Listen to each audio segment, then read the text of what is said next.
ಸ ಪದ ಸ ಪದ ಸ ಪದ ಸ ಗಸದ ಗಸದ ಗಸದ ಗಸದ ಗಸದ ರಿ ಗ ಮ ರಿ ಗ ಮ ರಿ ಗ ಮ ರಿ ಗ ಮ ರಿ ಗ ಮ ಪದ ಮ ಪ ಗ ಮ ರಿ ಗ ರಿ ಸ ಯೇಸು की वाणी जीवन ज्योति यीशु की वाणी आत्मा शक्ति यीशु की वाणी जीवन ज्योति यीशु की वाणी आत्मा शक्ति जो इस वाणी पे है चलता अनंत जीवन मुक्ति पाता जो इस वाणी पे है चलता अनंत जीवन मुक्ति पाता यीशु की वाणी जीवन ज्योति यीशु की वाणी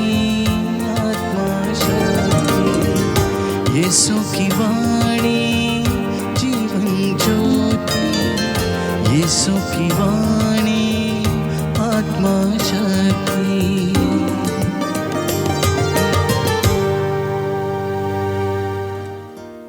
पहला पाठ सैमुएल का पहला ग्रंथ।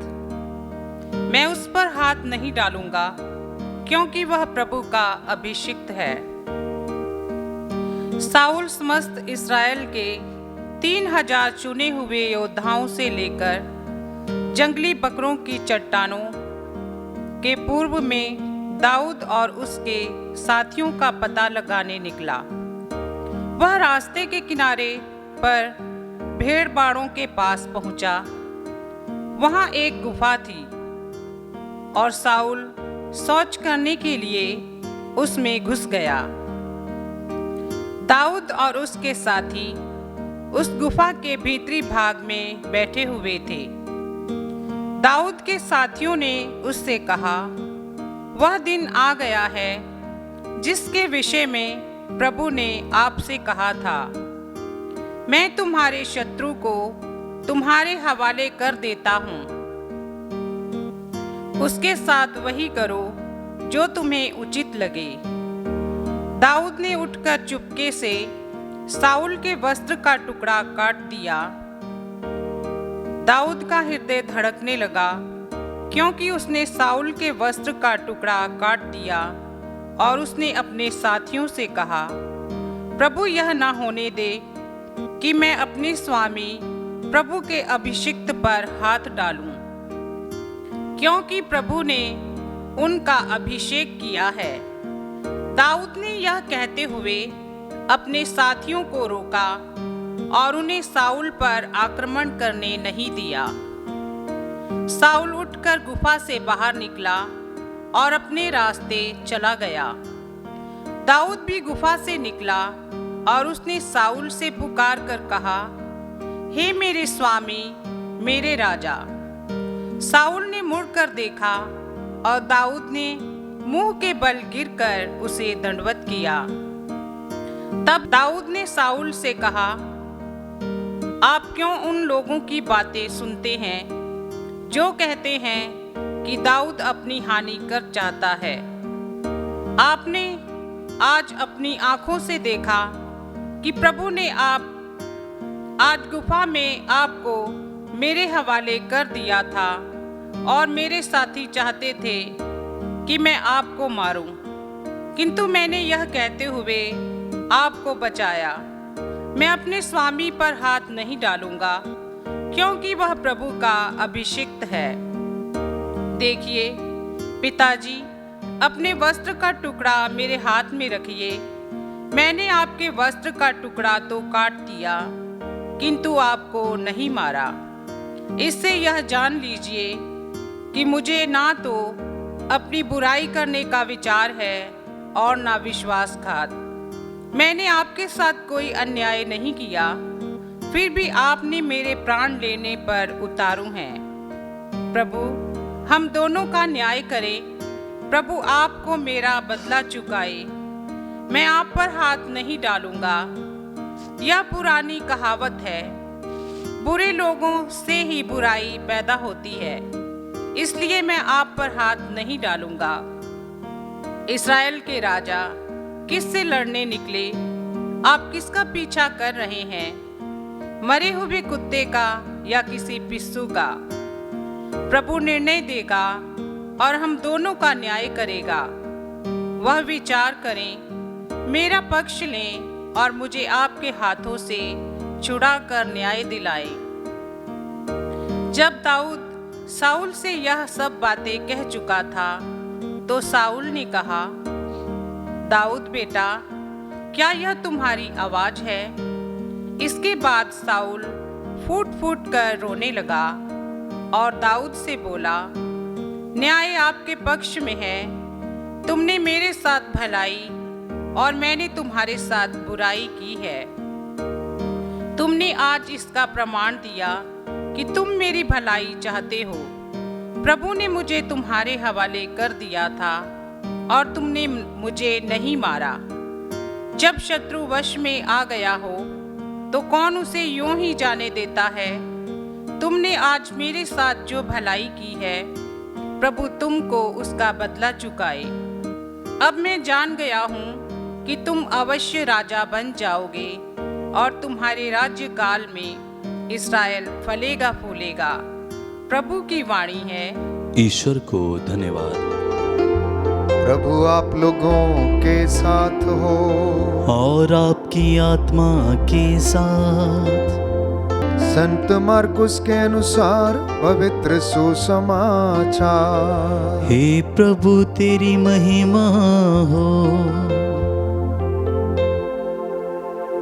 वह जिनको चाहते थे उनको उन्होंने बुलाया, जिससे कि वे उनके साथ रहें। यीशु पहाड़ी पर चढ़े। वह जिनको चाहते थे उनको उन्होंने अपने पास बुला लिया। वे उनके पास आए और यीशु ने उनमें से 12 को नियुक्त किया, जिससे वे लोग उनके साथ रहें और वह उन्हें अपदूतों को निकालने का अधिकार देकर सुसमाचार का प्रचार करने भेज सकें। यीशु ने इन 12 को नियुक्त किया।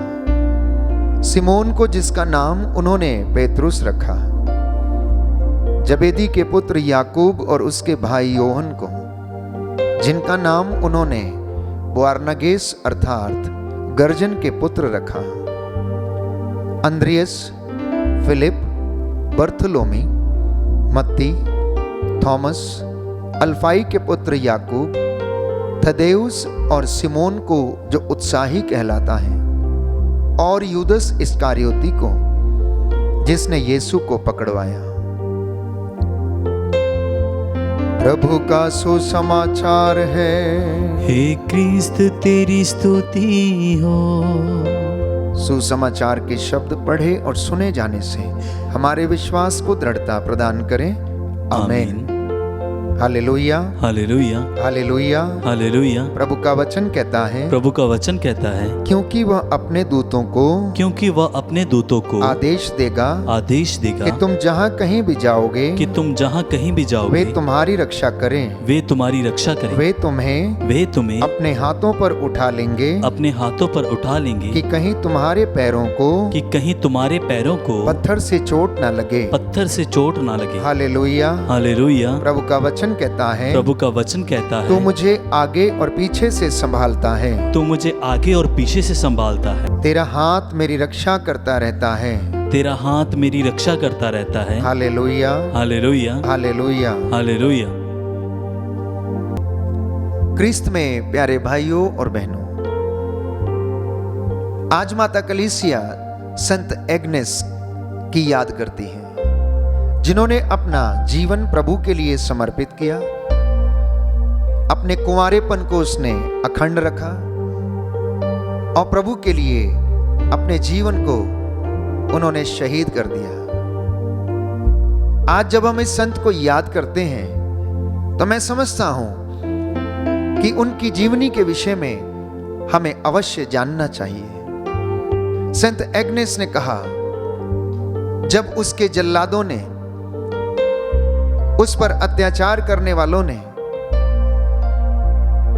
उसके कुंवारेपन को लूटने वालों ने जब ये प्रयास किया और उसके कुंवारेपन को अपवित्र करना चाहा, तो संत एग्नेस ने कहा कि आप मेरे रक्त से अपनी ये तलवार रंग सकते हैं, किंतु प्रभुवर को समर्पित मेरी इस काया को कलंकित कदापि नहीं कर सकेंगे। यह उसका विश्वास था।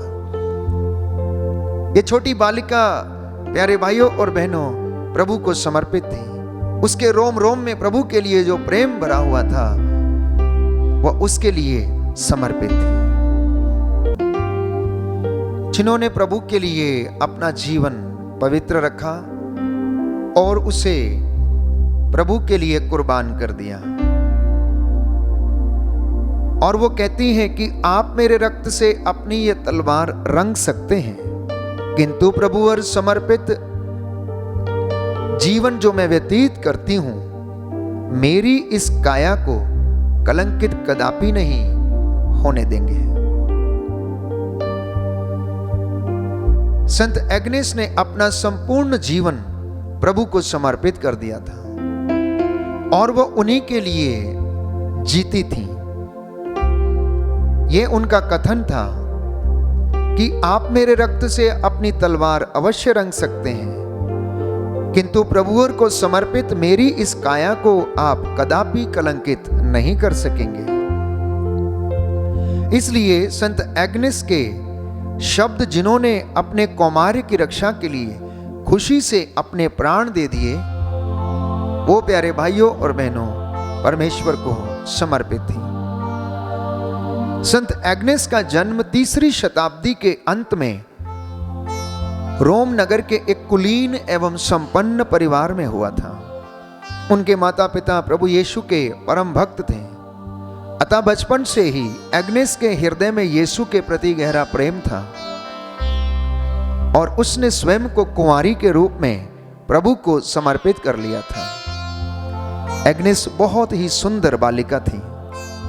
अतः किशोरावस्था से ही रोम के अनेक कुलीन नवयुवक उससे विवाह करना चाहते थे, किंतु जो भी एग्नेस से विवाह का प्रस्ताव रखता, उन सबको वह एक ही उत्तर देती थी कि ईश्वर का पुत्र यीशु राजा, जो स्वर्ग का राजा है, वही मेरा पति है। मैंने अपना कौमार्य उन्हीं को अर्पित कर दिया है। शरीर की आंखों से तो उन्हें कोई नहीं देख सकता। जब उन नवयुवकों ने देखा कि एग्नेस किसी भी तरह उनके वश में नहीं आती, तो उन्होंने राज्य के अधिकारियों से उसकी शिकायत कर दी कि एग्नेस क्रिस्त की अनुयायी है, उनकी आराधना करती है, पूजा करती है। इस तरह से अनेक अभियोग इस बालिका पर लगाए जाने लगे, क्योंकि वो इन नवयुवकों से विवाह करने के लिए मना करती थी। उन दिनों रोम में सम्राट डायोक्लेशियन का शासन था और वो ईसाइयों का कट्टर विरोधी था और बड़ा ही निर्दयी राजा था। उन पर अत्याचार करता, उन्हें सताता। इस बात की जानकारी मिलते ही सम्राट के आदेश से एग्नेस को पकड़कर राज्यपाल के पास ले जाया गया। तो राज्यपाल ने सोचा, लड़की की उम्र कम है, नादान है, डराने धमकाने से जल्दी ही रास्ते पर आ जाएगी। किंतु उसका विचार गलत निकला। एग्नेस के शब्द में घोषणा थी। उन्होंने कहा, प्रभुवर क्रिस्त के सिवा कोई भी मेरा पति ना तो हो सकता है और ना ही होगा। मैं उन्हीं के चरणों की दासी हूं, वही मेरे स्वामी हैं। राज्यपाल को इस बात पर बड़ा क्रोध आया, तो उसने एग्नेस को कड़े शब्दों में धमकाना शुरू किया, किंतु एग्नेस टस से मस नहीं हुई। इस पर राज्यपाल ने आदेश दिया कि एग्नेस को जिंदा जला दिया जाए। उन दिनों ईसाइयों को सताने के बड़े क्रूर और निर्मम तरीके अपनाए जाते थे, जैसे कि शिकंजे में बांधकर खींचना, गरम सलाखों से जलाना, कांटेदार कोड़ों से मार मार कर शरीर की चमड़ी उधेड़ डालना। इस तरीके की यातनाएं प्रभु के अनुयायियों को दी जाती थी। इसके लिए सामग्री एक एक करके लाई जाती थी। लोगों के दिल कांप रहे थे, किंतु एग्नेस के चेहरे पर प्रसन्नता थी और वो कह रही थी कि मैं कितनी भाग्यशाली हूं कि शीघ्र अपने प्रियतम से मिलने जाऊंगी। और यीशु के साथ स्वर्गीय आनंद पाने की कल्पना से वो अत्यंत ही आनंद विभोर हो उठी। तब वे दुष्ट अत्याचारी एग्नेस को किसी देवता की मूर्ति के सम्मुख ले गए और उसकी आराधना करने की मांग करने लगे, किंतु एग्नेस ने केवल क्रूस का चिन्ह बनाने के लिए हाथ उठाए। इस पर राज्यपाल ने पुनः इस बालिका को धमकाया, यदि तुम मेरी बात नहीं मानोगी तो तुम्हें वेश्यालय में भिजवा दूंगा, वहां शहर के आवारा नौजवान तुम्हारे कौमार्य को कुचल डालेंगे, जिस पर तुमको इतना गर्व है। एग्नेस ने बड़ी निर्भीकता से उत्तर दिया, ईसा मसीह मेरे रक्षक और मेरे प्रभु हैं। मुझे दृढ़ विश्वास है कि वे मेरी रक्षा करेंगे। आप मेरे रक्त से अपनी यह तलवार रंग सकते हैं, किंतु प्रभुवर को समर्पित मेरी इस काया को कलंकित कदापि नहीं कर सकेंगे। यह सुनकर राज्यपाल आग बबूला हो उठा। उसने जैसा कहा था वैसा ही किया और एग्नेस को वेश्यालय में ले जाने और वहां उसका कौमार्य नष्ट करने का आदेश दे दिया। यह आदेश सुनकर नगर के अनेक आवारा युवक उसकी ओर लपके, किंतु जो भी एग्नेस के सामने आता उसके चेहरे पर झलकती पवित्रता को देखकर अजीब भय से कांप उठता और किसी को यह साहस नहीं हुआ कि वह एग्नेस को छू तक पाए। एक दुष्ट युवक एग्नेस को पकड़ने के लिए आगे बढ़ ही रहा था कि उस पर आकाश से बिजली गिरी और वो अंधा होकर वहीं गिर पड़ा और जोर जोर से रोने लगा। किंतु एग्नेस अपने प्रभु की महिमा गा रही थी। इस पर उस युवक के साथी उसे लेकर एग्नेस के पास आए और उससे निवेदन किया कि वे उस युवक को क्षमा कर दें और अपने प्रभु से प्रार्थना करें कि वह फिर से देख सके। एग्नेस ने युवक को क्षमा कर दिया और प्रभु से प्रार्थना की और वह युवक तुरंत चंगा हो गया। इस पर लोगों में भय छा गया और अनेकों ने प्रभु में विश्वास किया। जब राज्यपाल को इसकी सूचना मिली तो उसने तुरंत एग्नेस का सिर धड़ से अलग करने का आदेश दे दिया। यह सुनकर एग्नेस और अधिक पुलकित हो उठी। उस निर्मम हत्याकांड के लिए नगर के बीचों बीच एक मंच बनवाया गया। वहां जल्लाद हाथ में नंगी तलवार लिए खड़ा था। एग्नेस हाथ पैरों में हथकड़ियां और बेड़ियां पहने खुशी से मंच की ओर बढ़ी, जैसे कि कोई वधू बड़ी उमंग के साथ विवाह मंडप की ओर बढ़ती है। मंच पर पहुंचकर वे घुटनों के बल बैठ गई और उसने यूं प्रार्थना की, हे मेरे स्वामी, मेरे राजा, तुझे लाखों बार धन्यवाद।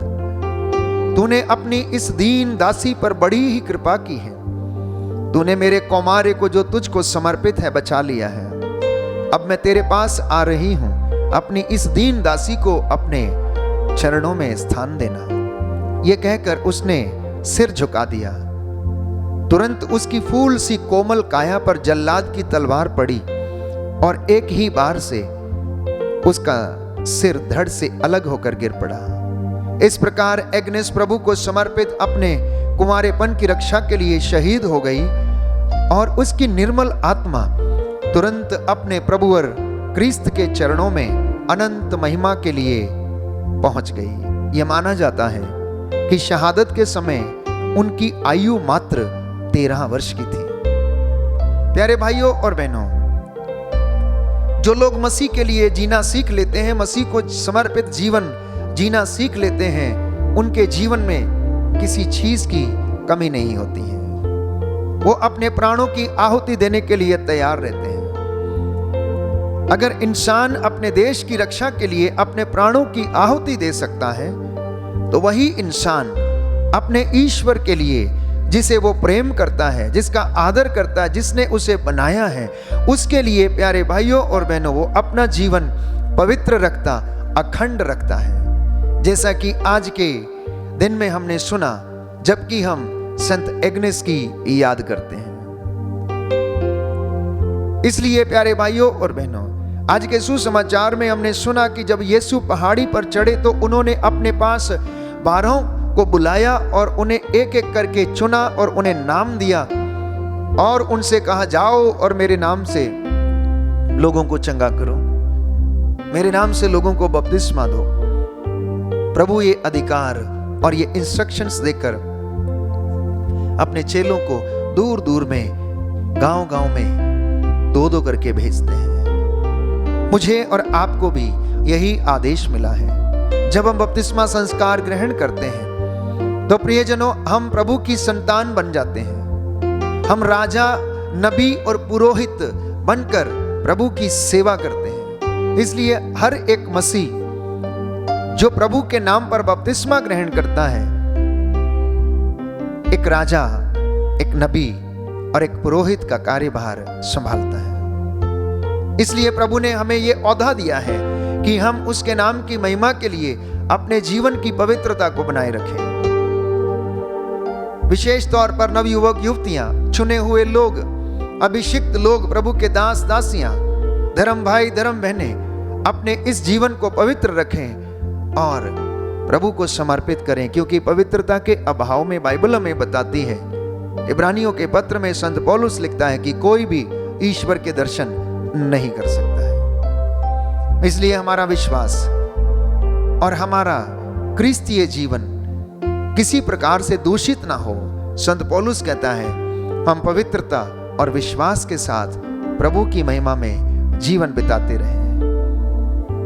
आज की महान संत जिसे हम याद करते हैं, संत एग्नेस, विशेष रूप से सभी कुंवारियों के लिए, युवतियों के लिए और हम सभी के लिए एक महान आदर्श है पवित्रता का जीवन बिताने के लिए। आइए हम प्रार्थना करें, प्रभु हमें आशीष प्रदान करें।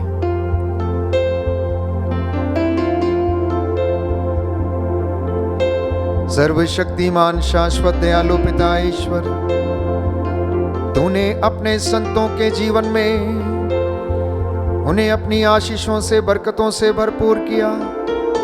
आज जब हम शहीद संत एग्नेस की याद करते हैं, इनकी मध्यस्थता से हम प्रार्थना करते हैं, हमें भी पवित्रता और विश्वास का जीवन व्यतीत करने की कृपा दे। हमारा क्रिस्तीय जीवन प्रभु दूषित ना हो। इस संसार में रहते समय हम इस संसार के ना बन जाएं, सदा तेरा जीवन जीने के लिए हम तत्पर रहें। तेरी आत्मा हमारा उद्धार करे, हमारे जीवन में तेरी आशीष सदा बनी रहे। हमारी प्रार्थना सुन ले उद्धार करता यीशु प्रभु के द्वारा।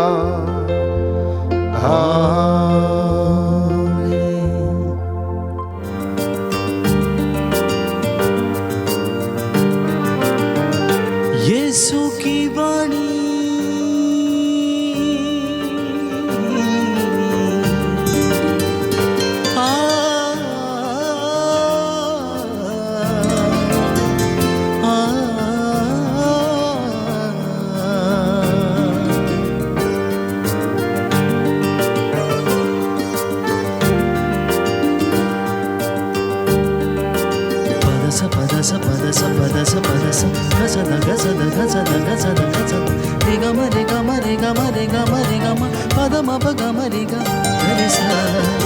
यीशु की वाणी जीवन ज्योति, यीशु की वाणी आत्मा शक्ति, यीशु की वाणी जीवन ज्योति, यीशु की वाणी आत्मा शक्ति। जो इस वाणी पे है चलता, अनंत जीवन मुक्ति पाता। जो इस वाणी पे है चलता, अनंत जीवन मुक्ति पाता। यीशु की वाणी जीवन ज्योति, यीशु की वाणी आत्मा शक्ति, यीशु की वाणी जीवन ज्योति, यीशु की वाणी आत्मा शक्ति।